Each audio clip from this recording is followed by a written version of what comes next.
So, hi everyone. Today I'm going to be presenting this paper titled HOI Swapping Object in Videos with Hand Object Interaction Awareness. It is published in year 2024. So, the main idea of this paper is to swap the object in the videos, which is kind of difficult, especially when the objects are interacting with hands.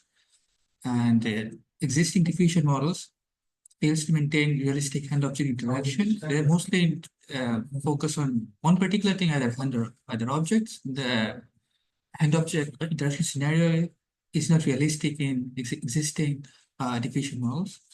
And this method, HOI swap, they proposes two stages, realistic object swapping methods, where in the first stage, they just update the image part in what they call single frame object swap with object HY awareness. In the stage two, they use that stage one updated image and they try to make the video using ensuring much consistency with temporal propagation. So the overview of this method is like this: like they have a source image and the object in the source image, and they basically update the object in the video,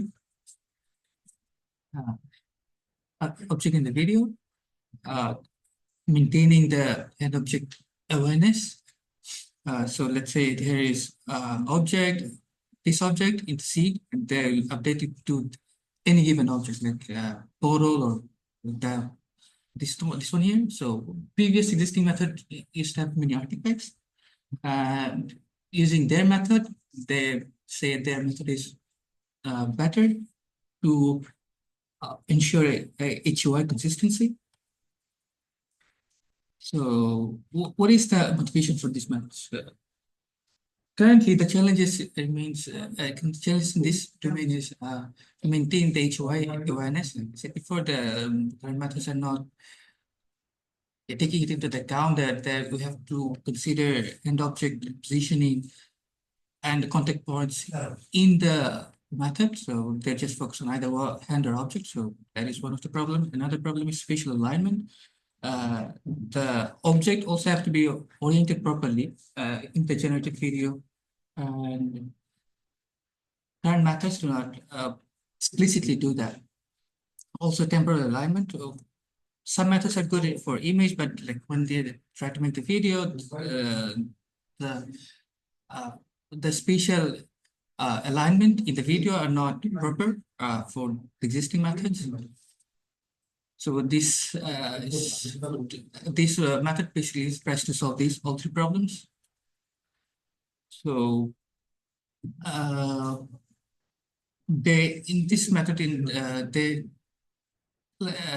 show three challenges mainly, like HOI awareness. Like in previous method, one of the problem is that um, the contact point of the object in hand are not as accurate as it is in this method. So like let's say if the object is entirely different, so let's say here this cattle is oriented in this way, like what if it's oriented in other way? So previous method tends to fail in those scenarios because then in those cases the handed object goes all together in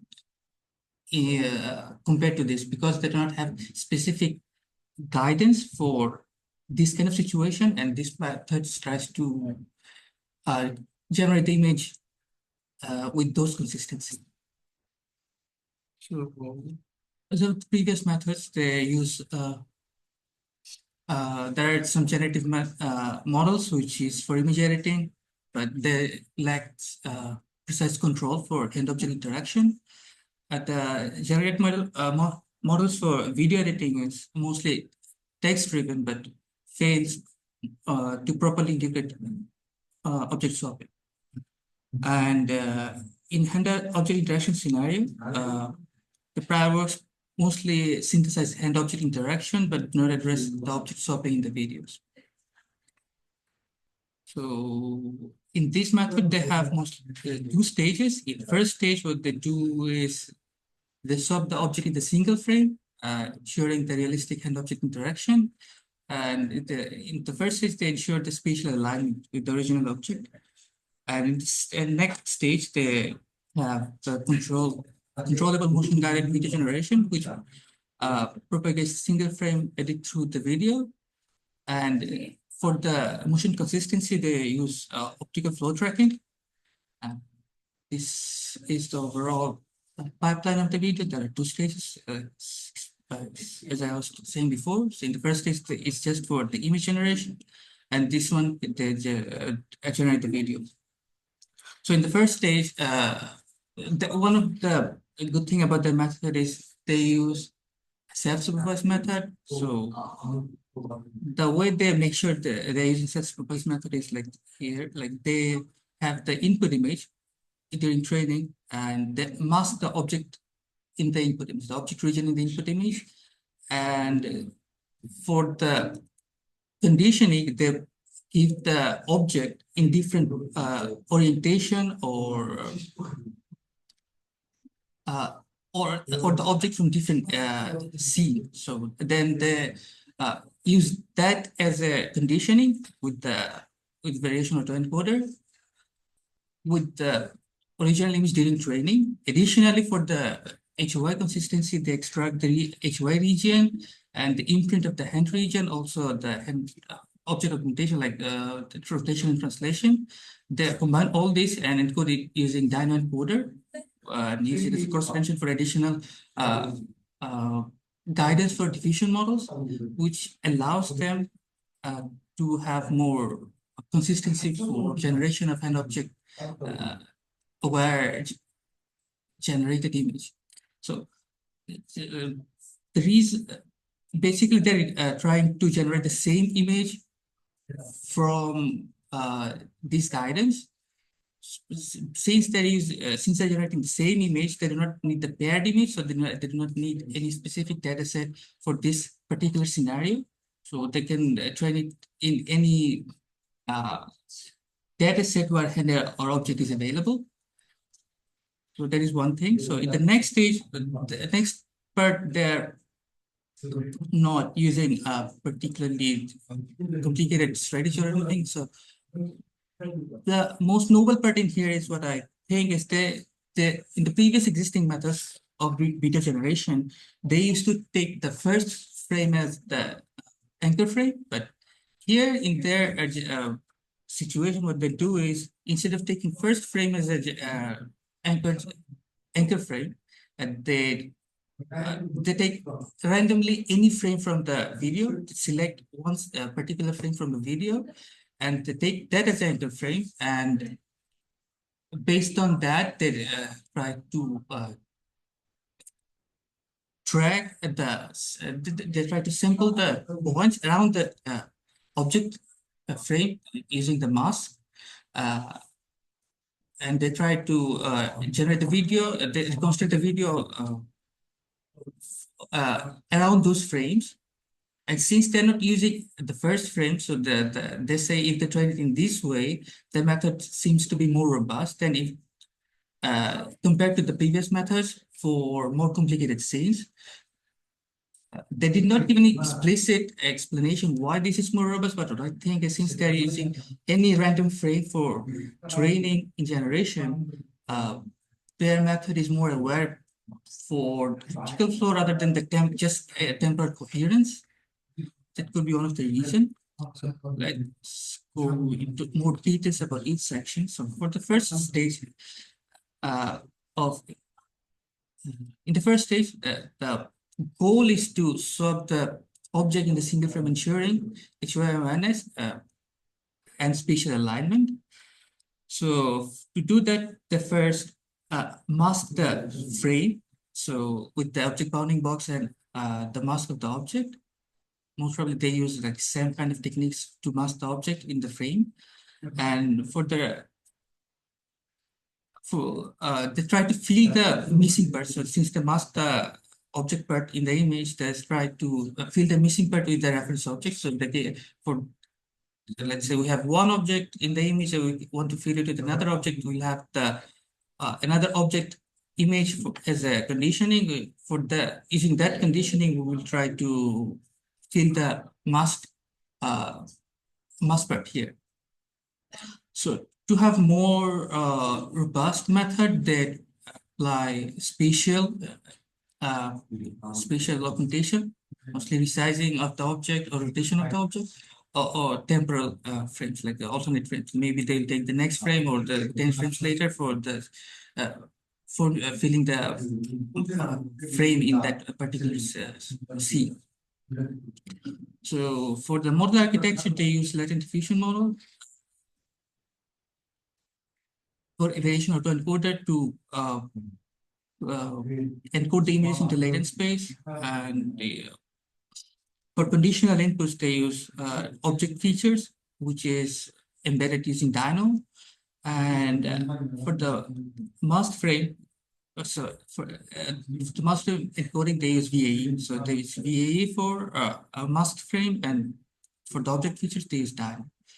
But in inference time, we can just input the mask image in the masked image and the reference object in the diffusion model, and based on those two, they will generate a new frame with the served object. And for the next part, to generate video, they propagate single frame object swap through the video. The goal is to generate video based on the first stage output while maintaining the realistic motion alignment. So yeah, this one of the important part which was missing from previous work is the previous works failed to maintain temporal consistency in terms of hand-object interaction and contact and everything. So they tried to fix that, and they allow controllable motion. The way they allow controllable motion is that since they're using any anchor frame from the video, they say their method is more controllable compared to the previous method since it's not starting from the first frame. And they allow wrapping techniques. They use the sample optical flow points around the anchor frames on the mask, and from those optical points, optical sample points, they try to wrap it and transfer the motion information there. So this is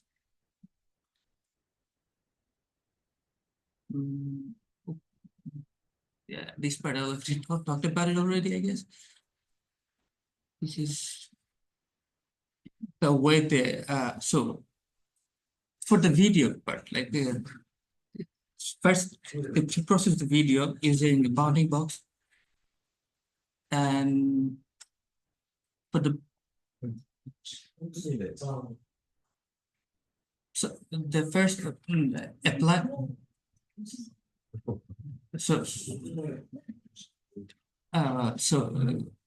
pre-process the video. The first apply bounding box and mask in all the frames, and they randomly select the frame, like I said before.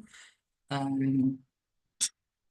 then the sample the motion points on. So that is basically they sample the points around the mask area to control the movement of the object, and they use a raft technique to track the sample points, and based on those points, they apply the wrapping for the generation for the track points, and they train the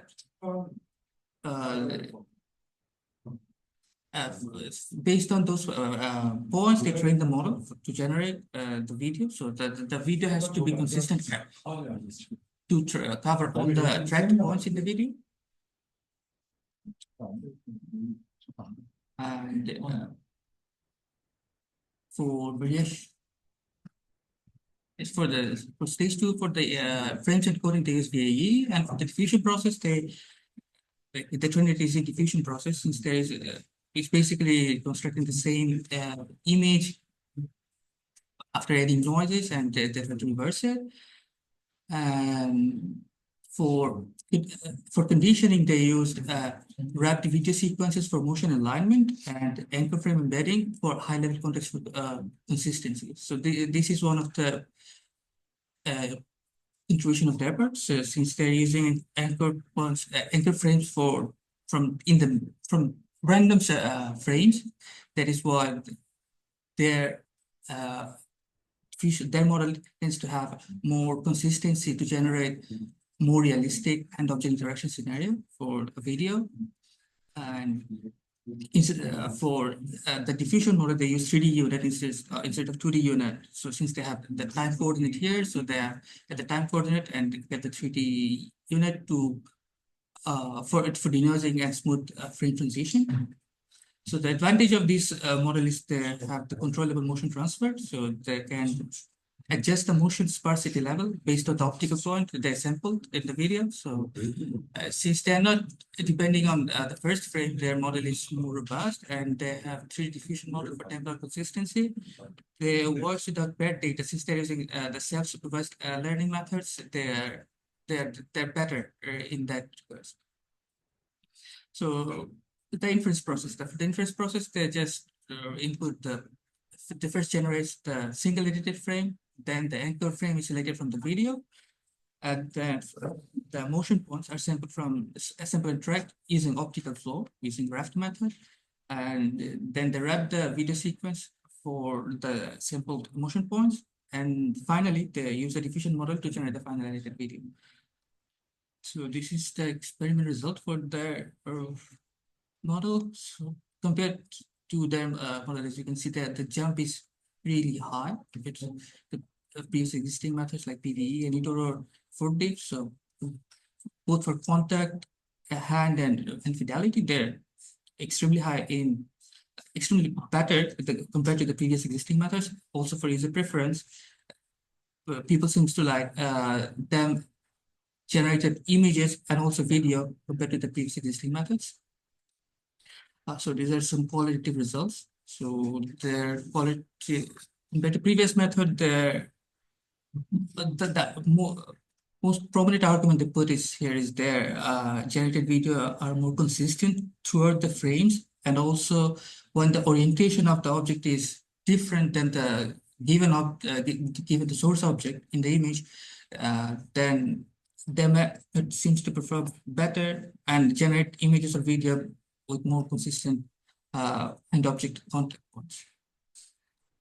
So in conclusion, HOI sub enables hand-object interaction while video editing, the two-stage pipeline that ensures spatial and temporal alignment, and it also outperforms the previous extended dark methods.